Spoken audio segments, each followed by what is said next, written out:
Bulletin की शुरुआत करते हैं एक अहम खबर के साथ। महाराष्ट्र के में आयकर विभाग ने बड़ी कार्रवाई की है। आईटी के करीब 300 अधिकारियों ने जालना में कारोबारी के ठिकाने पर छापे मारे। छापे की इस कार्रवाई में कारोबारी की 390 करोड़ रुपए की संपत्ति जब्त हुई है। छापे में अधिकारियों ने 58 करोड़ रुपए कैश, 32 किलो सोना बरामद किया है।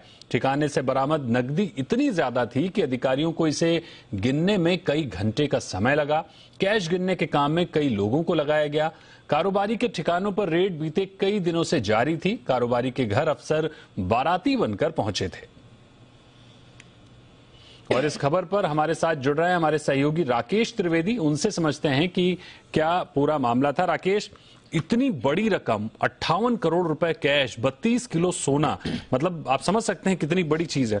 तो क्या व्यापारी कारोबारी क्या करते थे ये, और ये रेट कब पड़ी, क्या है पूरी डिटेल एक बार बताइए। देखिए दीपक, अब तक तो इनकम टैक्स डिपार्टमेंट ने जो है इस पूरे मामले पर अब तक कोई ऑफिशियल स्टेटमेंट नहीं दिया है, लेकिन जो सोर्सेस हमें जानकारी मिल रही है उसके मुताबिक ये पूरा मामला जो है स्टील कंपनी से रिलेटेड है।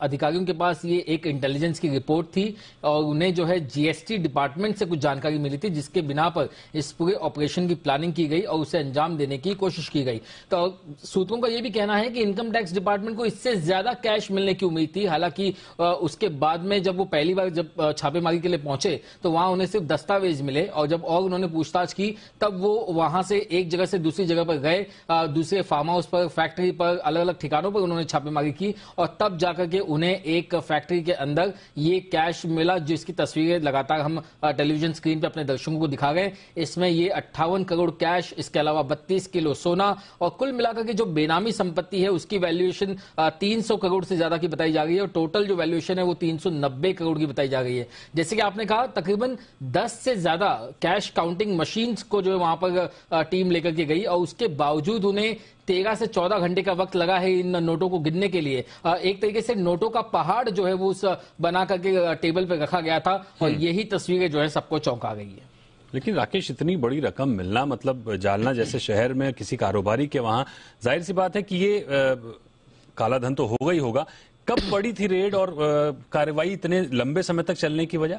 अक्सर हमने देखा है दीपक कि ऐसे जो इनकम टैक्स की जो इतनी बड़ी जो रेड्स होती हैं वो कई दिनों तक चलती हैं और लंबे समय तक ये एक्शन होता है। या जहां तक इस केस की बात है, हमें ये पता चला है कि 3 अगस्त की सुबह सुबह जो है इनकम टैक्स के अधिकारी जो है अलग अलग ठिकानों पर पहुंचे थे। उन्होंने अपनी अलग अलग टीमें बनाई और अभी 8 दिन बीतने के बावजूद भी ये कार्रवाई अब तक जारी है। लेकिन यहाँ पर जो सबसे खास है वो है इनका एक ऑपरेशन को अंजाम देने का एक तरीका, क्योंकि बताया जा रहा है कि तमाम ऑफिसर्स को बहुत ही इस चीज को कॉन्फिडेंशियल रखना था। इसके लिए मुंबई, थाने, नवी मुंबई और नासिक, यहां से अलग अलग जो ऑफिसर्स थे उन्हें पहले नासिक बुलाया गया। उन्हें बिना कोई टारगेट के बारे में जानकारी दिए हुए उन्हें जालना लेकर के गए। वहां पर उनके पास गाड़ियों की कमी थी, क्योंकि बताया जा रहा है 400 से ज्यादा ऑफिसर्स इस रेड में शामिल थे और इसके लिए उन्हें 200 से ज्यादा गाड़ियां चाहिए थी। उन्होंने जो प्राइवेट गाड़ियां ली, कई बार ये होता है कि जो जानकारी है वो लीक हो जाती है उन गाड़ियों के ड्राइवर से भी, इसलिए किसी को शक ना हो इसलिए उस पर उन्होंने स्टिकर्स लगाए। और ये स्टिकर्स जो है वो शादी ब्याह में जो अब आप जाते हैं तो बाराती बनकर जैसे जाते हैं वो स्टिकर्स लगाए।